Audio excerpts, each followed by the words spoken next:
আপনি কি কখনো ভেবেছেন প্রতিদিন হাজার হাজার মানুষকে বহন করে যে বিশাল ট্রেনগুলো, তার নিচের সেই শক্ত বগিগুলো তৈরি হয় কোথায়?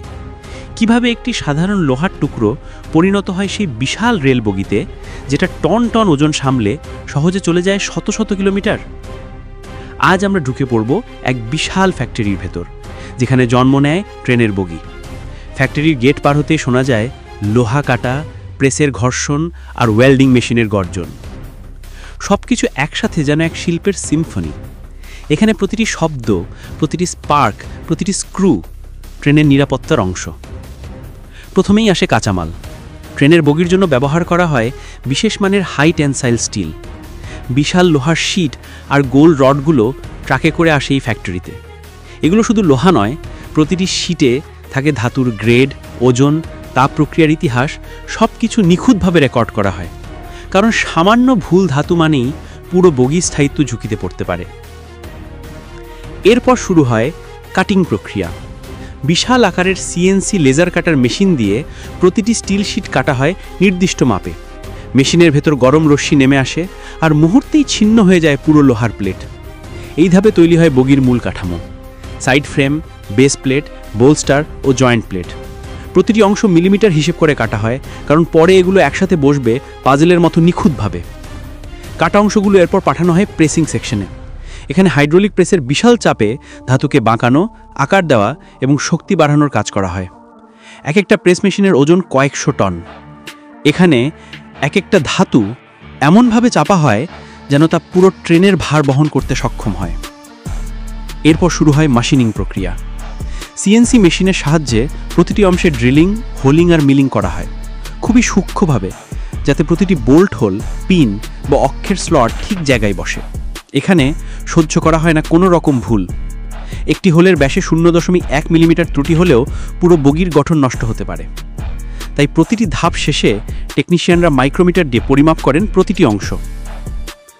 এবার শুরু হয় প্রি অ্যাসেম্বলি। এখন পর্যন্ত আলাদা থাকা ফ্রেম ও প্লেটগুলো প্রথমবারের মতো একত্র করা হয়। ওয়েল্ডিংয়ের আগে দেখে নেওয়া হয় সব কিছু ঠিকভাবে ফিট হচ্ছে কিনা। এখনই বগির প্রথম আকার চোখে পড়ে। লম্বা লোহার কাঠামো দাঁড়িয়ে যায় যেন প্রাণ পাওয়ার অপেক্ষায়। এবার আসে ওয়েল্ডিং ধাপ। বিশাল মেশিন আর মানুষের দক্ষ হাতে একে একে অংশগুলো স্থায়ীভাবে জোড়া লাগানো হয়। মিগ, টিগ আর আর্ক ওয়েল্ডিং সব প্রযুক্তি এখানে ব্যবহার হয়। কিছু জায়গায় রোবোটিক ওয়েল্ডার কাজ করে, যাতে প্রতিটি জোড় একরকম মজবুত হয়। ওয়েল্ডিংয়ের পর প্রতিটি অংশে করা হয় পরীক্ষা। কোনো ফাটল আছে কিনা, ভেতরে গহ্বর সৃষ্টি হয়েছে কিনা সেটা দেখা হয় আল্ট্রাসনিক স্ক্যানার ও ম্যাগনেটিক টেস্টের মাধ্যমে। কারণ এই জোড়ই নির্ধারণ করবে বগি কত বছর নিরাপদে চলবে। এরপর তৈরি হয় হুইল সেট, অর্থাৎ বগির চাকা ও অক্ষের সমন্বয়।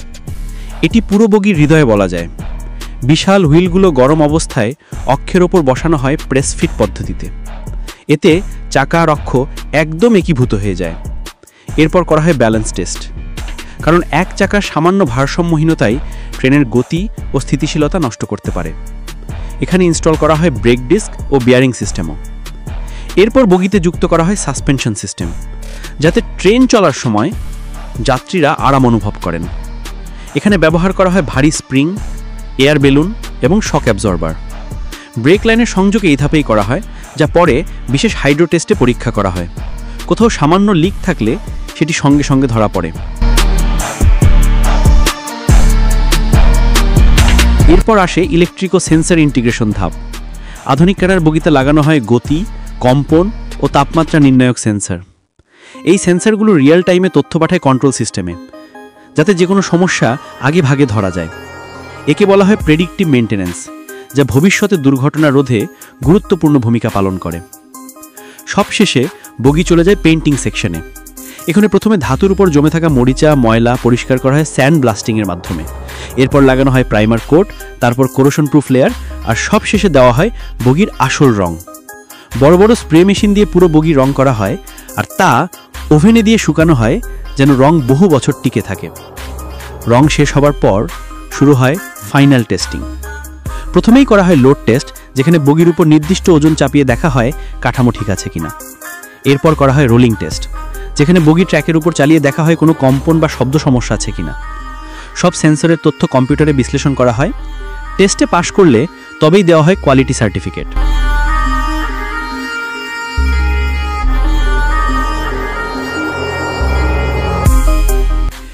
এখন বগি পুরোপুরি তৈরি। বিশাল ক্রেন দিয়ে সেটি তোলা হয়, ট্রাকে করে পাঠানো হয় রেলওয়ের প্রধান ইয়ার্ডে। সেখানে এই বগিগুলোর সাথে যুক্ত করা হয় বডি বা কামরা, লাগানো হয় সিট, দরজা ও জানালা, আর তারপরই তৈরি হয় সেই পরিচিত ট্রেন যেটিতে আমরা প্রতিদিন চড়ি। তবে এখানেই শেষ নয়। আধুনিক বগি তৈরিতে এখন ব্যবহার করা হচ্ছে 3D printed part, robotic welder আর কৃত্রিম বুদ্ধিমত্তা ভিত্তিক পরীক্ষণ ব্যবস্থা। এই প্রযুক্তিগুলো শুধু সময় বাঁচাচ্ছে না, বরং ট্রেনের নিরাপত্তার স্থায়িত্বকে নতুন উচ্চতায় নিয়ে যাচ্ছে। একটা ট্রেনের বগি তৈরিতে যত পরিশ্রম, সময় আর প্রযুক্তি লাগে তা হয়তো আমাদের চোখে ধরা পড়ে না, কিন্তু এই অদৃশ্য শ্রমই আমাদের যাত্রাকে নিরাপদ ও আরামদায়ক করে তোলে। তাই পরের বার যখন আপনি ট্রেনে উঠবেন, একটু তাকিয়ে দেখবেন নিচে সেই লোহার বগিটাকে, যেটা দিনের পর দিন আপনাকে বহন করছে হাজার মাইল পেরিয়ে। সেই বগির প্রতিটি অংশে লুকিয়ে আছে প্রকৌশলীর ঘাম, বিজ্ঞানীর মেধা আর শ্রমিকের ভালোবাসা।